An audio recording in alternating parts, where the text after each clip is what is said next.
Alright, so here we have a uniformly flowing channel with the cross section shown here on the right, and the uniform flow depth is 7.8 feet, and we're also given Manning's N and the bed slope.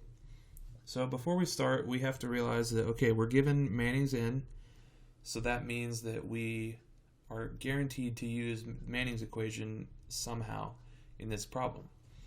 So we look at our equation sheet and we find that this right here is Manning's equation. So we simply write that down and figure out what numbers to plug in.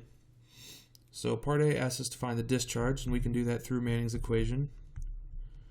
So we can plug in N as 0.025 as we're given in the problem.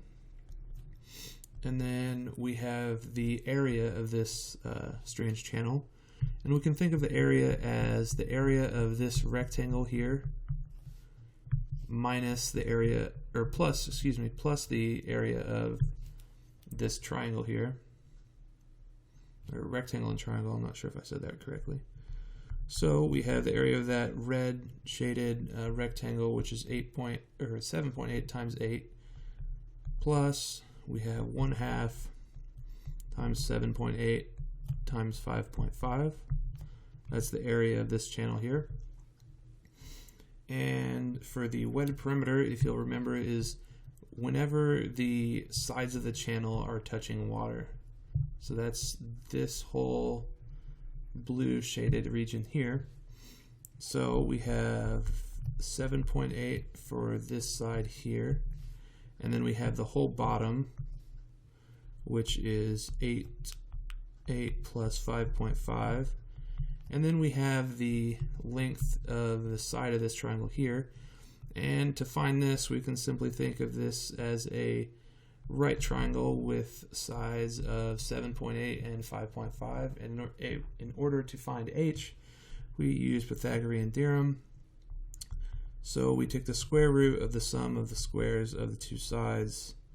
So there we have that. And then we have the square root of the bed slope, which in this problem is given as 0.001. And there we have it. That's all that we need. We have all of our values.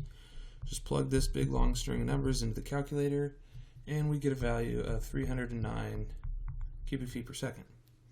And that is the answer to this first part of this problem. Now we are asked to find the uniform depth if the discharge is 200 CFS. So basically, in the first part, we're given the uniform depth and asked to find the discharge. Now we're given the discharge and asked to find the uniform depth.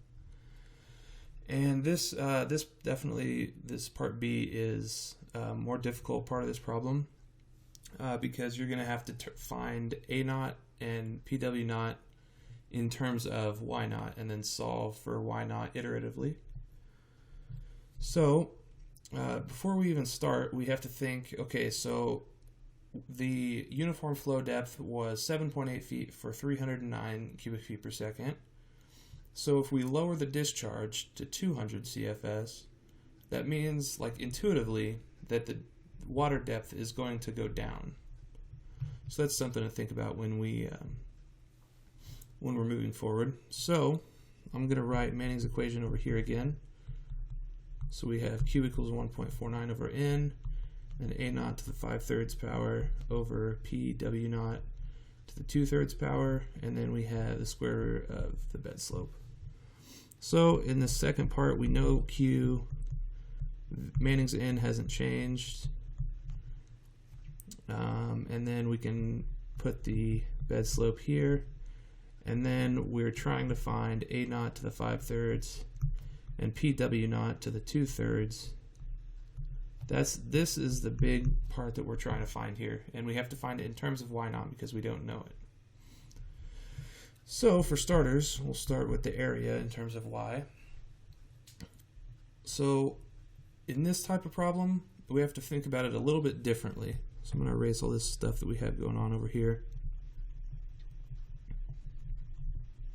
So instead of thinking of this as adding two things together, we're actually going to think about this as one whole rectangle here, and then we're going to subtract this half of this triangle here.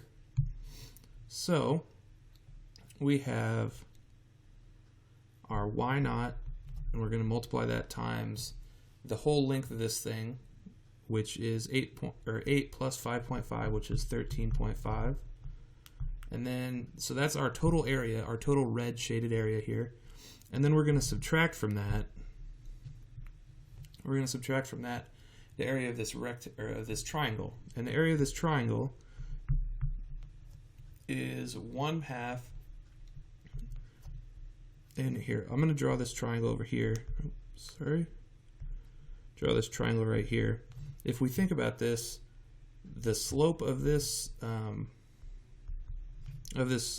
triangle here is 5.5 over y naught, or excuse me, over 7.8, because the slope of this isn't going to change. It's just this elevation is going to come down to here, but the slope of this is not going to change. So we have to think about it that way. So the height of this triangle we can think of as 5.5 over 7.8 times y naught. That's the height of this thing. Or excuse me, that is the width of this. That is this dimension here. And then we just multiply that times y naught, because then that's this, and we have our base times our height divided by 2. So this dimension here, this 5.5 over 7.8, is the base of this triangle. And that's what we get for this, for the area. So if we simplify this down a little bit, we're going to get 13.5 y naught minus 0.353 y naught squared. Alright, so now we need to find the wetted perimeter in terms of y naught. In order to do this, we have, this is fairly similar to the first way we did this. So we have our first side, which is the left side of this, which is simply y naught. And then we're going to add to that the bottom, which will not change, which is 13.5. And then we're going to add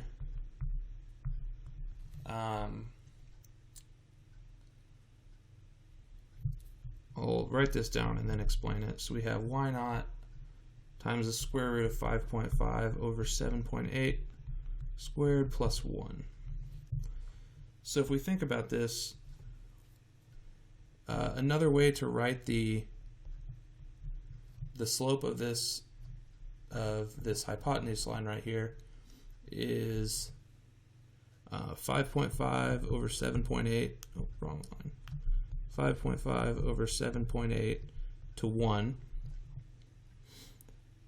or I guess I can write that up here as 5.5 over 7.8 to 1, and we simply find the hypotenuse that way. So it's the square root of the square of the sum of the squares. So I guess we can write this as 1 squared here for clarity. And if we simplify that down, we get PW naught is equal to 13.5 plus 2.22 y naught.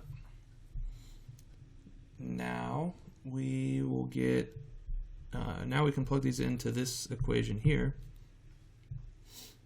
And a good thing to do is to calculate this value here and then just divide that over here, and then you're just working with something in terms of y naught equals to something.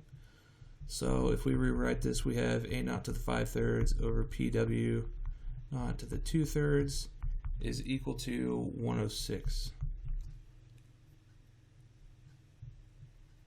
I believe, yeah, that's right. And then if we substitute a naught and pw naught, we get 13.5 y naught minus 0.353 y naught squared, all that raised to the 5/3 power. And then if we substitute pw naught in, we get 13.5 plus 2.22 y naught, all that raised to the 2/3 power, and all that is equal to 106. Now we just have to start plugging in values for y naught to figure out when these two sides are equal. If you want to think about it this way, you can say this number minus 106 is equal to 0, and then you're trying to find a number that's equal to 0. Either way works. So yeah, if we just leave it like this, this is where intuitively you need to realize that the water depth is going to be lower because the discharge is lower. So if we start plugging in values, we can plug in like 6, we can plug in 5, and then you can linear interpolate, which I detailed in my previous video how to do that. But eventually, when you solve this problem out, you can work through it on your own. You get a value of y naught to be 5.05 feet. Hopefully this helped. This kind of problem, you basically just need to know how to, especially with triangles, how to put them into, how to put A naught and PW naught in terms of y naught. That's the biggest part of these problems. Hopefully working a couple of these examples, or at least looking through the examples and seeing the thought process behind it and just the solutions, that might help you. So yeah, hopefully this helped, and good luck on your test tomorrow.